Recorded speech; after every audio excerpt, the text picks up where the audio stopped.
ngupasibanda.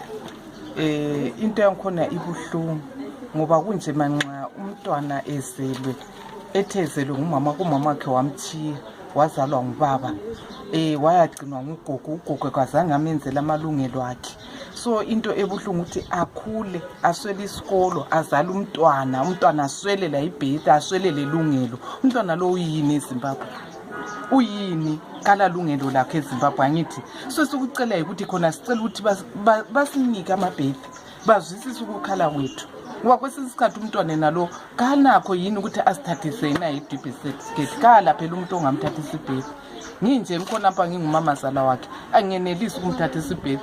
Umntanami nguJuka lo naye nguJuka kungayenza akuyenza ngithi so yikwese ukucela ukuthi khona ngaba thathisa abantwana laba bazukukhala kwabo ngoba sho sedubekile kathi sezela abantwana bayi3 abanamabhedi. Omunye umele esikolo kaye esikolo, omunye yena lo owami kumele ahambe esikolo next day is not going to school just because kalapha.